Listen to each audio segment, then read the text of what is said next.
Salut, aujourd'hui nouvelle vidéo donc sur les suites et séries de fonctions qui est tombée à l'oral MINPON PSI en 2019. Donc l'énoncé est le suivant, on considère une série de fonctions, on doit évaluer l'ensemble de définitions de la somme associée, trouver la limite de la fonction pour x qui tend vers plus infini. Est-ce que f est intégrable sur 1 plus infini? Il faut trouver un équivalent de f en 0 et en déduire si f est intégrable sur 0,1. Donc voilà, n'hésite pas à mettre sur pause, à chercher par toi-même. Je vais faire donner des indications et puis ensuite je vais passer directement à la correction. Allez, donc on est parti pour les indications. Donc la première indication, c'est dans le cas convergent, utiliser un équivalent. Indication pour la deuxième question, il faut étudier la convergence normale de f sur un voisinage de plus infini. Maintenant, pour la troisième question, utiliser la question précédente et faire un dessin. Maintenant, pour la quatrième question qui est la plus dure, quel est l'outil de base pour obtenir l'équivalent d'une somme? Deuxième indication, eh bien, l'outil de base pour avoir des équivalents, c'est une comparaison série intégrale, donc il faut la faire et faire attention à intégrer par rapport à la bonne variable. Et 5, utiliser la question 4. Allez, donc corrigeons la première question. Donc on va poser pour n dans n les fn, donc les fonctions qui sont à l'intérieur de la série. Les fn elles sont définies sur R, et donc on va prendre x dans R et n dans n. Donc déjà on remarque que si x est négatif, les fn elles vont tendre vers plus infini. Donc la série de termes général fn de x, elle diverge grossièrement. De même, si x égale 0, j'ai ln de 2 en fait, donc ça diverge aussi grossièrement. Et maintenant, si x est strictement supérieur à 0, eh bien je peux faire un équivalent puisque les fn sont toujours positives. Donc fn de x est équivalent à la exponentielle de moins nx qui est donc positif comme je le disais.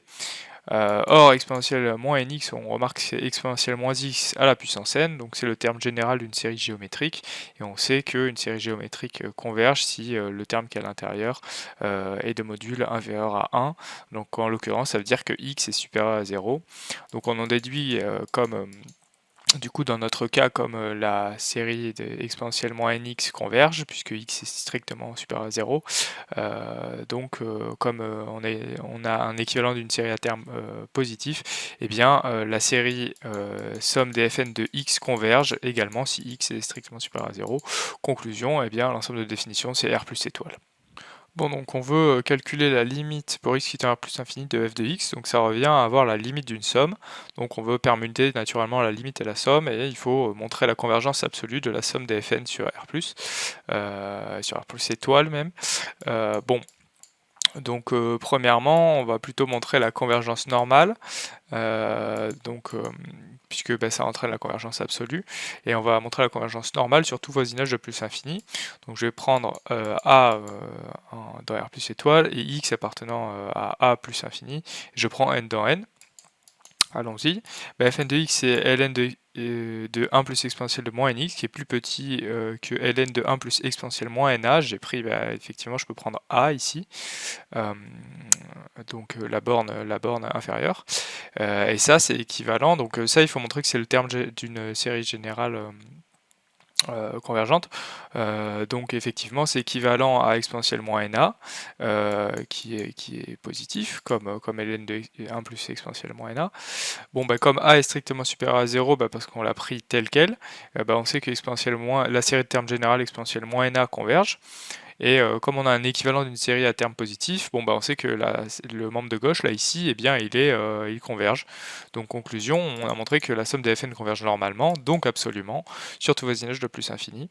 Et donc, après, le reste, il suffit de vérifier les autres hypothèses du théorème. Je vais calculer la limite des fn de x. C'est ln de 2 si n égale à 0, ça faut faire très attention de ne pas oublier ce cas-là, puisque si n égale à 0, on va avoir ln de 1 plus 1, donc ln de 2, et dans les autres cas, ça tend vers ln de 1, donc vers 0. Donc voilà, on a calculé les limites. Effectivement, la somme des limites converge. Il n'y a pas de souci, hein. On a juste un terme qui est ln de 2, sinon des 0. Ça converge. Donc on peut bien intervertir limite et somme, et on le fait joyeusement. Et au final, on obtient que la limite pour x qui tend à plus infini de f de x, c'est ln de 2.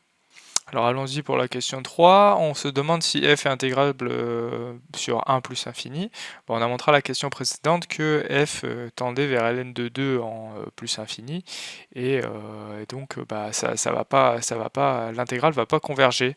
Donc il suffit de le dire en fait, c'est que bah, si f était intégrable sur 1 plus infini, bah, on aurait nécessairement f qui tend vers 0 en plus infini, ce qui n'est pas le cas. C'est un peu l'équivalent du théorème avec les séries, il faut nécessairement que le terme général tende vers 0 pour n qui tend vers plus infini, sinon ça diverge grossièrement. Bah, là c'est un petit peu la même manière. Donc par la question 2, bah, on obtient directement en fait que f n'est pas intégrable sur 1 plus infini. Bon, eh bien allons-y. Donc pour trouver un équivalent, bah, on va faire une comparaison série intégrale, c'est un peu l'outil de base, donc c'est normal de procéder ainsi. Cependant, il va falloir faire attention par rapport à quelle variable eh bien, on va intégrer.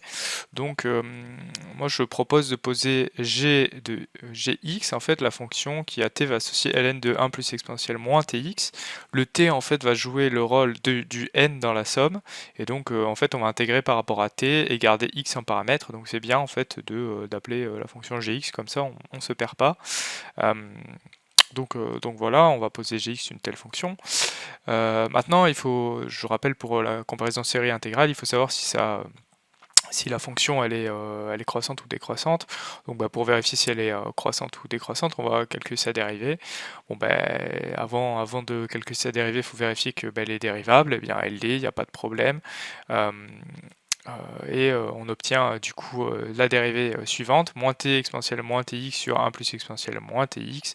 Ça c'est toujours négatif, donc ça veut dire que gx est décroissante sur r+. Donc on peut y aller. On obtient l'encadrement du coup de gn, enfin de gxn plutôt, ici j'ai oublié gx, à part des intégrales à gauche et à droite. On remplace maintenant par l'expression de gx, on obtient du coup l'encadrement suivant. Maintenant je vais prendre grand N dans n étoiles, et je vais sommer pour n appartenant à 1, etc. n, ce qui est licite car les quantités sont positives. Donc ça c'est un autre argument de la comparaison série intégrale, c'est que pour sommer il faut que tout le monde soit positif pour sommer les inégalités. Donc bon, je peux le faire. À gauche et à droite aux extrémités donc de l'encadrement, j'utilise la relation de Chasles et j'obtiens donc l'encadrement suivant. Donc là on est bien. Maintenant les intégrales elles sont un peu chiantes, il y a le moins tx en fait qui va un peu nous embêter. Donc en fait on va poser u égale tx qui est un changement de variable affine, donc bijectif, et c1. On exprime l'élément différentiel dt en fonction donc de du et de x. Donc très bien. Et maintenant on remplace dans nos expressions. Donc là c'est pas moins nu, ici à droite c'est exponentielle moins u. Bon là on est bien. Sauf qu'il nous manque le terme ln de 2, donc on va ajouter ln de 2 pour avoir du coup la somme des n allant de 0 jusqu'à grand N, et du coup ensuite en faisant tendre grand N vers plus infini, on aura f au milieu. Donc voilà, très bien, on fait tendre grand N vers plus infini, et j'ai donc f qui est encadré comme je voulais. Donc là on est très bien, seulement il y a les intégrales qui sont un peu pénibles. Mais on n'a qu'à du coup poser c l'intégrale de 0 à plus infini des ln de 1 plus exponentielle moins nu. Donc à droite on a c sur x, et à gauche on a ln de 2 plus 1 sur x, l'intégrale de plus infini jusqu'à x de ça. Mais quand on va faire tendre x vers 0, on va récupérer c sur x, et au final donc si on fait tendre x vers 0, on voit que les membres de gauche et de droite tendent vers c sur x. En fait pour vraiment bien le vérifier, il faudrait multiplier toute l'équation par x sur c et vérifier à gauche à droite que ça tend vers 0 pour obtenir du coup que f de x fois x sur c tend vers 1, donc f de x est équivalent à c sur x. Et voilà, il n'y a pas de problème. Donc au final, du coup, comme à droite et à gauche, ça tend vers c sur x, le milieu, il tend lui-même vers c sur x. Il est équivalent, pardon, à c sur x. Donc, bien très bien, seulement on peut quand même préciser la constante, c'est l'intégrale de 0 à plus infini des ln de 1 plus exponentielle moins nu du. Bah maintenant, 5e question, elle est très simple. Bah, on a par la question 4 une comparaison à une série, donc à une intégrale de Riemann, pardon. Bah, on a C sur X et ça on sait que c'est pas intégrable sur 0,1 donc bah, F elle est pas intégrable sur 0,1 et voilà, on a fini. Grâce à l'équivalent en X tend vers 0, bah, on a montré que F n'était pas intégrable sur 0,1. Bon, donc une remarque supplémentaire, c'est que bah, on peut calculer C, ce qui n'est pas demandé, mais on va le faire. Donc on peut calculer l'intégrale. Bon bah on commence par faire le changement de variable v égale exponentielle moins u, puisque bah, l'exponentielle elle nous gêne. Bah, c'est un changement de variable qui est bijectif C1, donc u égale moins ln de v, donc du égale moins dv sur v, pas de problème. Maintenant bah, avec le changement de variable, eh ben, vous vérifiez qu'on trouve bah, moins l'intégrale de 1 à 0 de ln de 1 plus v dv sur v. Maintenant le moins on peut le rentrer et permuter les bornes de l'intégrale, donc c'est égal l'intégrale de 0 à 1 de ln de 1 plus v sur v dv. Ok, donc là on n'est pas trop mal. ln de 1 plus v, ben, on a un développement en série entière qu'on va du coup exploiter et on va essayer de permuter l'intégrale et la somme. Bon, donc c'est ce que je dis, on a le développement en série entière suivant. ln de 1 plus v égale la somme des moins 1 puissance n plus 1 sur n v puissance n. Donc bon bah dans l'intégrale, et ben, du coup on a une intégrale d'une somme des gènes de x, des gènes de v plutôt, dv. Bon bah soit. Maintenant pour justifier du coup de la convergence uniforme, bah, on peut utiliser par exemple le critère des séries alternées qui donne l'encadrement suivant, bah, Rn de v est inférieur ou égal à v puissance n sur n plus 1, et si je prends v dans 0,1, bah, je peux toujours dire que v est plus petit que 1 et donc obtenir 1 sur n plus 1, et donc ça tend vers 0, donc le reste tend vers 0, donc on a la convergence uniforme de la fonction, donc on peut permuter série intégrale. Enfin somme et intégrale pardon, donc c'est ce qu'on va faire, et on obtient du coup la somme des n allant de 1 jusqu'à plus infini des moins 1 puissance n plus 1 sur n carré, et ça on reconnaît c'est la somme de Riemann alternée qui s'appelle état, et donc c'est état évalué en 2, donc si la fonction état elle est définie par état de x égale somme des n allant de 1 jusqu'à plus infini des moins 1 puissance n plus 1 sur v puissance x, donc le x apparaît là, c'est pour ça que ça dépend de x. Donc là vous vérifiez bien que si on évalue en x égale 2, on retrouve bien état de 2. Et état, on peut l'exprimer en fonction de la fonction zeta de Riemann. Donc il y a un sujet CCP qui vous invite à le faire par exemple.